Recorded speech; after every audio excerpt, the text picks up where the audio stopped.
After my parents kicked me out for refusing to give them my lottery win for their golden child, I built my empire and became their landlord.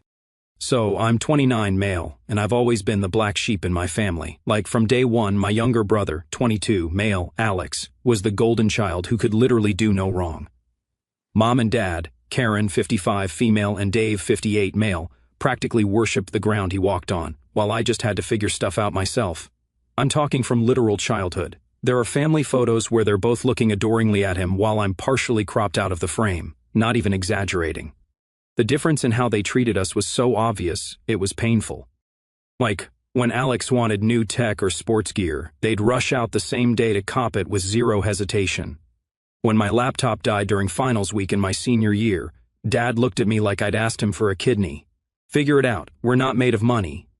So, I had to use the public library computers to finish my assignments while Alex was gaming on a setup that cost more than my first car. I'd come home at midnight from the library to find them all laughing in the living room, completely oblivious to my struggle. My 12th birthday gift was a $15 gift card to GameStop that my mom probably got as a free reward from buying Alex's stuff. Still had the free with purchase sticker on the back that she forgot to remove. For Alex's 12th, a whole freaking gaming setup with a new PS5 gaming chair and this insane curved monitor that probably cost more than all my birthdays combined. It wasn't just material stuff either. His mediocre sketches went straight to the fridge with proud magnets, while my architectural drawings for school projects, which actually won competitions, went nowhere. I literally won a statewide design competition in 11th grade that came with a $1,000 scholarship, and they skipped the award ceremony because Alex had a regular season baseball game. His C+ in math got celebrated with a trip to Six Flags. He's been working so hard, he deserves a break. My 3.8 GPA? That's what you're supposed to do. No celebration, not even a good job.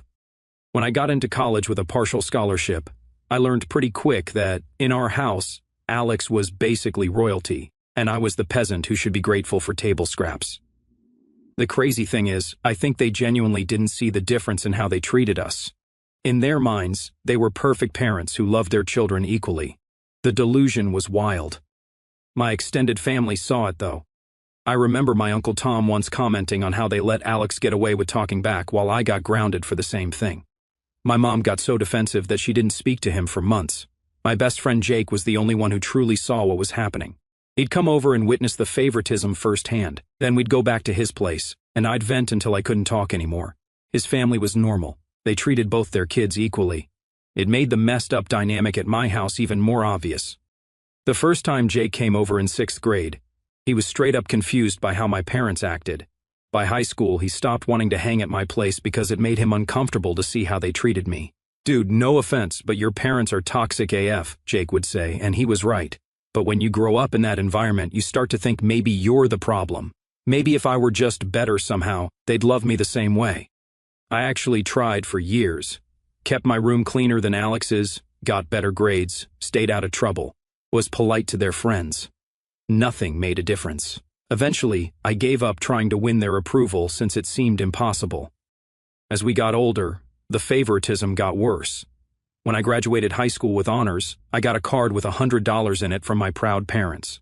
The card wasn't even personalized, literally just a generic graduation card from the grocery store rack with their signatures.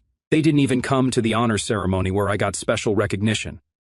When Alex graduated 2 years later with barely passing grades, brand new Ford Mustang. Not even joking, a freaking Mustang GT Premium that cost over $40,000.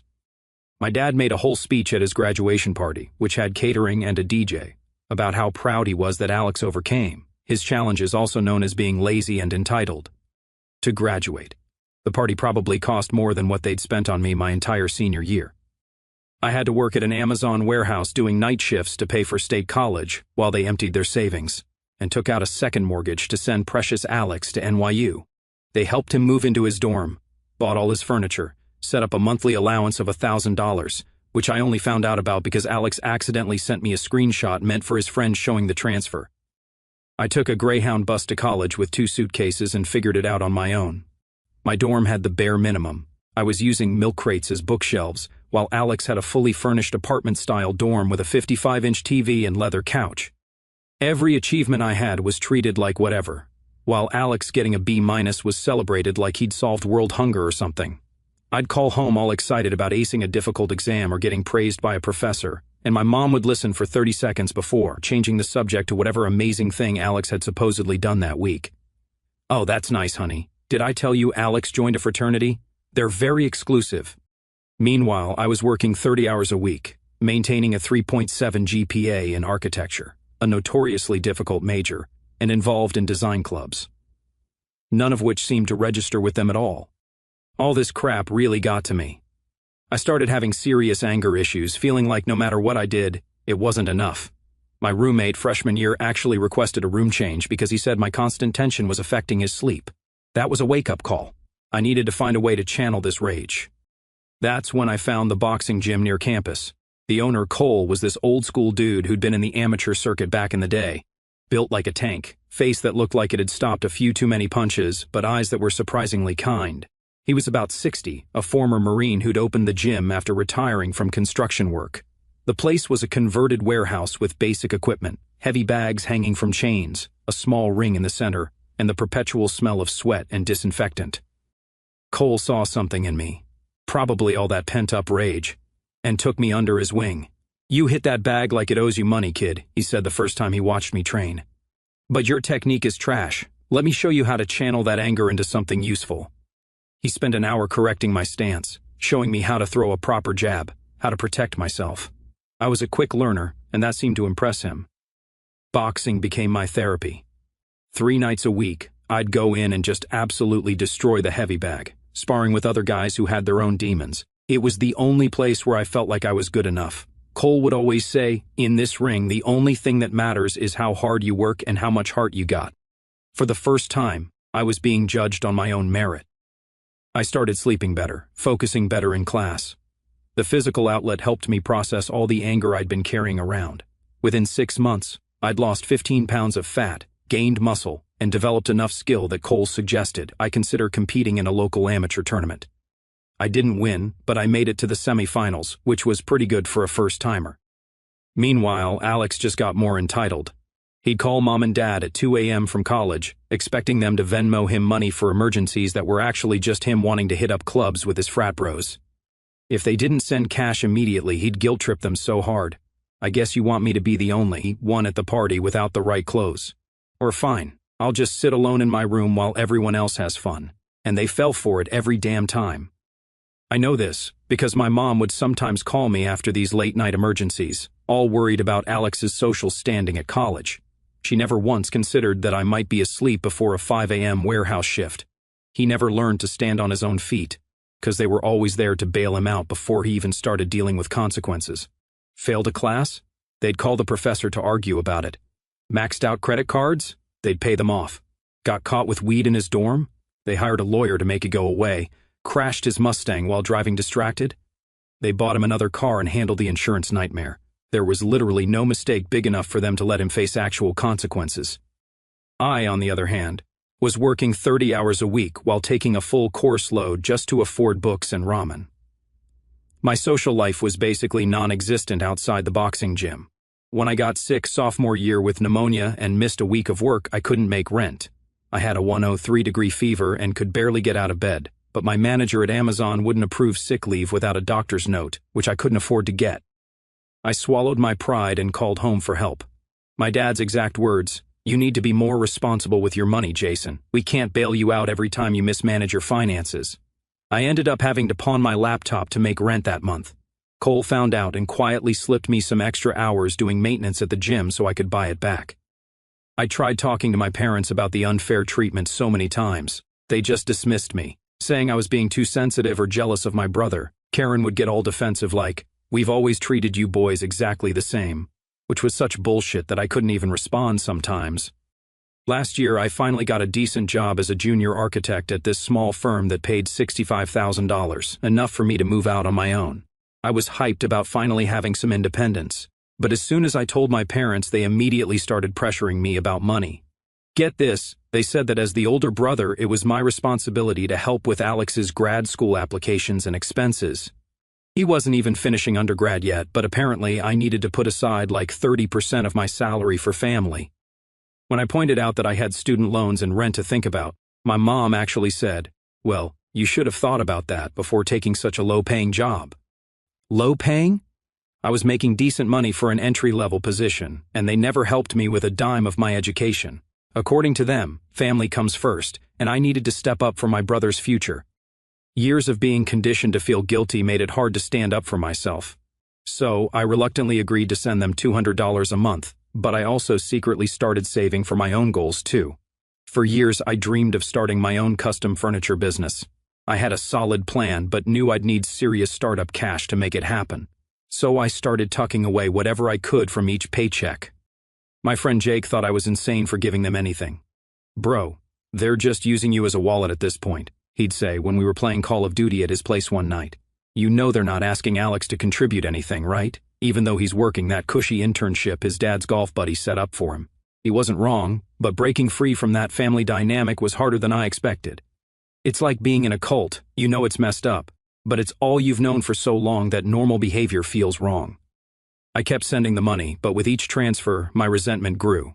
I'd check Alex's Instagram and see him at expensive restaurants, on weekend trips, buying designer clothes, all while I was eating ramen 4 nights a week to save money. Something had to give. Then something crazy happened. I won $375,000 in the state lottery. No cap. I couldn't believe it. I remember staring at the ticket for like 20 minutes, checking and rechecking the numbers online. My hands were literally shaking. This was exactly what I needed to finally chase my dreams. It wasn't even a ticket I bought regularly, just a random purchase when I stopped for gas after a particularly rough day at work. The architecture firm where I'd been working for 2 years was fine, but the pay was mediocre. $65,000 in a high cost of living area, and my boss took credit for my designs more often than not. I'd been thinking about starting my own custom furniture business for years. I'd been building pieces in the community workshop near my apartment on weekends, selling a few on Etsy for extra cash, but never had the capital to really launch a proper business. The lottery win changed everything. I didn't tell anyone at first, not even Jake. I needed time to process and make a plan. I met with a financial advisor who helped me figure out taxes, which took a big chunk, leaving me with about $240,000 after federal and state taxes, and how to best use the money. I decided I'd use about $180,000 to start my business, put $40,000 in investments for the future, and keep the rest as an emergency fund or operating capital. I spent weeks researching business plans, equipment costs, commercial rental spaces, marketing strategies. I wanted to do this right, but somehow my parents found out, probably because I had to claim the winnings publicly. State law required names of winners to be disclosed. They showed up at my apartment unannounced the very next day. I hadn't spoken to them in nearly 6 months at that point. Not from any dramatic cutoff, but just because our conversations had become so one-sided, all about Alex, that I'd stopped calling, and they rarely initiated contact. "We're so proud of you, son," my dad said, hugging me for what felt like the first time in years. "My mom brought a cake from an expensive bakery. We need to celebrate this blessing." Their sudden interest in my life should have been the first red flag, but part of me, the part that had always craved their approval, was actually happy. Maybe this would be the turning point in our relationship. Maybe they finally saw me as worthy of their attention. We sat down, had some cake, and for about 15 minutes, things were nice. They asked about my job, my apartment, even remembered that I'd been into woodworking, though they referred to it as that carpentry hobby. Then they started making demands. They didn't even try to be subtle about it. They insisted I had to hand over at least $200,000 so they could pay off their mortgage and send Alex to some elite MBA program. Apparently, he'd always dreamed of getting an MBA from Stanford, and this was my chance to be a good brother. I was stunned. Here I was with a once-in-a-lifetime opportunity to change my life, and they expected me to just give it all away to fund my brother's latest whim and their bad financial decisions. When I told them I planned to use the money to start my furniture business, they went absolutely ballistic. It was like I'd suggested, burning the money in front of them. "After everything we've done for you, how ungrateful," my mom screamed, the mask of a proud parent completely gone. "This is how you repay us? By being selfish? What exactly have you done for me?" I fired back, years of resentment finally boiling over.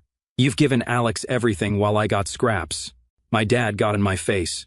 "We put a roof over your head and food in your mouth, you ungrateful little shit." I lost it. The bare minimum. "You did the bare minimum for me while giving Alex the world, and now you want my lottery money? Not happening. The argument got even more heated. My mom started crying, pulling out all the emotional manipulation stops. I didn't raise you to be this selfish. Where did we go wrong with you? You want a list? I shot back. How about the time you forgot to come to my high school graduation because Alex had a freaking soccer match? Or when you told me you couldn't help with my college, but then emptied your retirement for his? Or maybe it was all the birthdays and Christmases where he got everything he wanted while I got whatever was on clearance. My dad's face went red. That's not true, and you know it. We've always treated you boys the same. Bullshit, I enunciated each word clearly. You know what? I've kept receipts. I pulled out my phone and showed them photos I'd saved over the years, screenshots of bank transfers I'd sent them, pictures of Alex's expensive gifts next to my cheap ones, images of them at his events while I sat alone at mine. This sent my dad over the edge. He actually shoved me hard against the wall. You've been documenting us? What kind of son does that? The kind who's been gaslit his entire life, I said, pushing him off me. Touch me again, and you'll regret it. Cole had taught me better than to throw the first punch, but I was ready to defend myself if needed. Give us the money, Jason, my mom said, her voice cold now. It's the right thing to do. Then you're no longer part of this family, my dad spat. Don't call us, don't visit, don't expect anything from us ever again. I laughed in his face. Expect anything? When have I ever gotten anything from you? This is actually perfect. Now the outside matches the inside. You never treated me like family anyway. My mom made one last attempt, switching to a sweet, cajoling tone. Honey, think about what you're saying. We're your parents. We love you. We just want what's best for the whole family. What you want is my money, I said flatly, and you're not getting it. Now get out of my apartment. You'll regret this, my dad said as they left. When you've cooled down and want to come back to the family, you'd better bring your checkbook. I changed my phone number the next day, blocked them on all social media, including LinkedIn, where my dad had suddenly tried to connect after years of no interest in my career. I told Jake what happened, and he helped me move to a new apartment across town just in case they decided to keep showing up. I needed a clean break. Signing that new lease felt surreal, the first time I was truly on my own by choice. With my family drama on mute, I threw myself into planning my business. I used about $180,000 of my winnings to buy equipment, an industrial table saw, lathe, planer, jointer, and other woodworking machinery. Lease a small 2,000-square-foot workshop space and industrial area outside the city, and get everything set up legally, LLC formation, insurance, accounting software, website development. The legal stuff was more complicated and expensive than I expected. Permits, liability insurance, workers' comp once I started hiring. But I wanted to do everything by the book. I've always been good with my hands. I worked construction during summers in college, and I'd been designing furniture as a hobby for years, studying techniques from Japanese joinery to Danish modern. Now I had the chance to make it my career. I spent weeks setting up the workshop, organizing tools, building jigs, installing dust collection, getting the workflow dialed in. I hired Devin, a skilled carpenter I met through a woodworking forum. He was 45, fed up with corporate mass production, and his joinery work was next level. He took a pay cut to join me because he believed in the vision, quality over quantity. I never forgot that when the profits started rolling in. Most people wouldn't take a chance on a startup, he told me after accepting the job. But I've seen your designs, man. You've got a vision. That's rare. Coming from someone with 20-plus years in the industry, that meant a lot. We spent 2 months setting up the shop, sourcing sustainable walnut, maple, and cherry, and building our first line of high-end pieces, clean lines, modern-style, traditional craftsmanship. Named it Heritage Craft Works. Tagline: Building tomorrow's heirlooms today. Spent way too long on the logo, but I wanted it done right. I threw myself into growing the business. We launched a website, set up social media, and started reaching out to interior designers in the area. Our first commission came from one of Cole's friends, who was renovating his restaurant and needed custom tables. It wasn't huge money, but it was a start. About 3 months after the big fight with my parents, I got a text from a number I didn't recognize. It was Alex. Dude, Mom and Dad are going insane about you cutting them off. They're telling everyone you're having a mental breakdown. Just give them some money and end this drama. I didn't respond, but I did screenshot it and send it to Jake, who replied, Translation: They're pissed their cash cow escaped the farm. A week later, I got an email from my mom to my business account, which was publicly listed on our website. The subject line was, Please read this, son. The content was a long, rambling guilt trip about how they'd sacrificed everything for me and Alex, how families should support each other, and how deeply hurt they were by my selfishness. Not a single word acknowledging their favoritism or apologizing for how they'd treated me. Meanwhile, Devin and I were working our asses off building the business. 14-hour days were normal at first. We got a few local clients through word of mouth. A designer used our pieces in a home that got featured in a magazine. They credited us, and suddenly we had a waiting list. Life was tough but good. For the first time ever, I was living completely on my own terms. No more seeking approval from people who would never give it. No more comparing myself to Alex. No more feeling like I wasn't enough. I still hit the boxing gym twice a week, not just for the workout but to keep my head straight. Cole would always ask how the business was going, genuinely proud of what I was building. "You're making something real," he told me once. "Something that's yours. Nobody can take that from you." I did hear through Jake, who still occasionally talked to Alex, that my brother dropped out of New York University after his junior year. Apparently, it was too challenging and he wasn't being supported enough. Translation, he actually had to work hard for once and couldn't handle it. Without me there to compare him to, my parents had apparently started expecting more from him, and he was crumbling under the pressure. I felt zero sympathy. Welcome to my world, bro. Fast forward 18 months. Heritage Craft Works was thriving. We'd grown to a team of 8, moved into a 5,000-square-foot workshop with better lighting and ventilation, and opened a small but high-traffic showroom in a trendy part of town. Our pieces were selling for $5,000 to $15,000, and we had a 6-month wait list with 50% deposits up front. One of our dining tables landed in a celebrity home, which got us a full spread in Architectural Digest and a couple features in National Design mags as a craftsman to watch. I bought a modest 3-bedroom, 2-bath house in a quiet neighborhood. Converted the detached garage into a personal workshop. Mortgage was cheaper than rent, thanks to a solid down payment. Around that time, I started dating Leah, an architectural historian I met when she visited our showroom for a restoration project. Smart, sharp, called me on my BS, and actually respected what I did, something my family never did. Life was good. In under 2 years, I went from employee to business owner. The boxing gym was still my escape. Cole even had me help train newcomers. I built a solid circle of friends far from the family chaos. And for once, I wasn't chasing approval or carrying anger, just content. Then the economy tanked. Interest rates spiked, housing crashed, jobs vanished. Our wait list shrank from 6 months to 3, but we had a solid cushion and high-end clients who weren't hit as hard. We tightened expenses, optimized material use, and kept the whole team. No layoffs, which was my biggest priority. What I didn't expect was how badly my parents would get hit. Through the grapevine, Jake's mom, who ran into my aunt at Costco, I heard they were struggling bad. My dad had been laid off from his management position at 55, prime too expensive to keep, too young for retirement territory. The company he'd given 20-plus years to basically showed him the door with a mediocre severance package. They had spent everything on Alex's failed education attempts. Apparently, he'd tried and dropped out of 3 different graduate programs after NYU, had maxed out 6 credit cards maintaining their image of success, including a country club membership they couldn't really afford, and were now 3 months behind on their mortgage. I didn't reach out. They'd made their bed.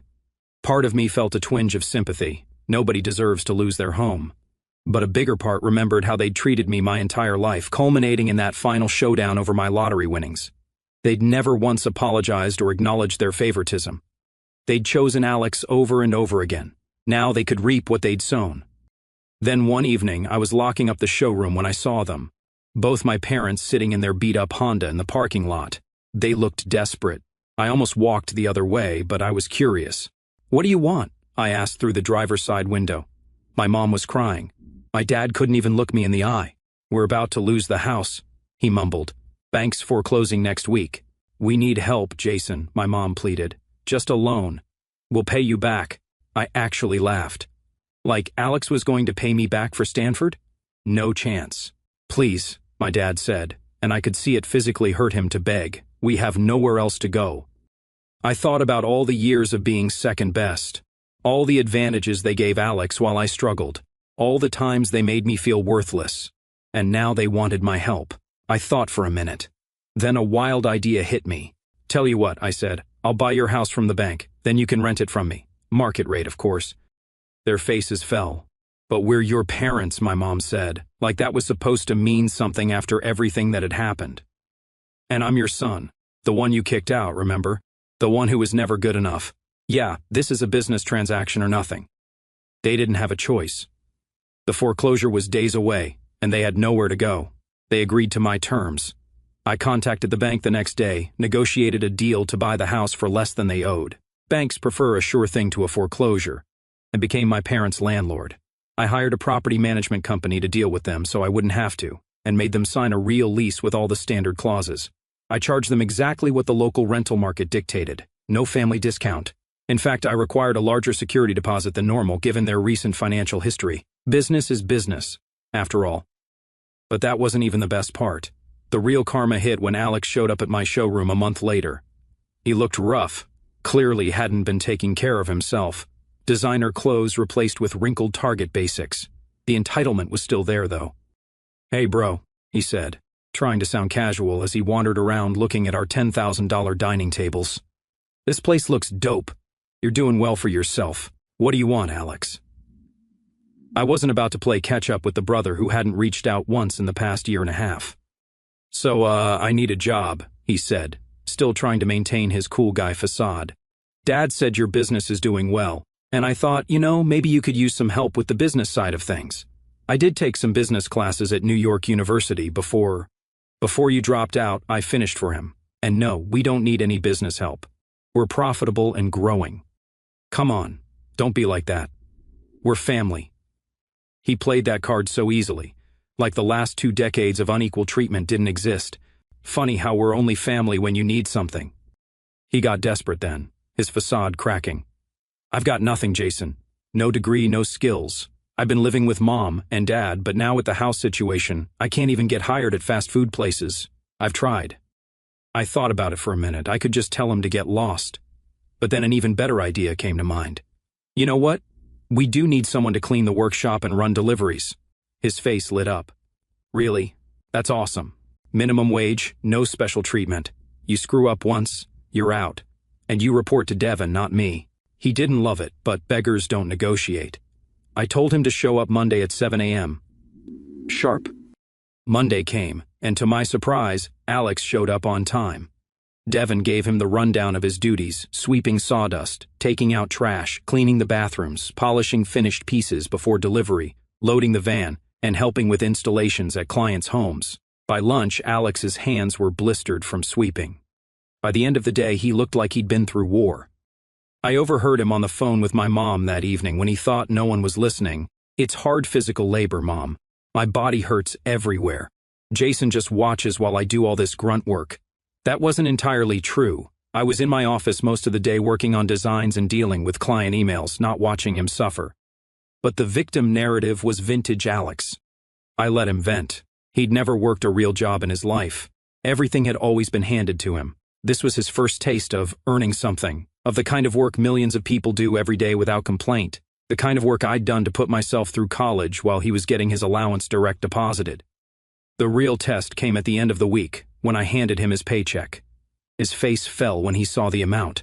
$580 for 40 hours at $14.50 an hour. This is it for a whole week of work. He stared at the check like it might be missing a zero.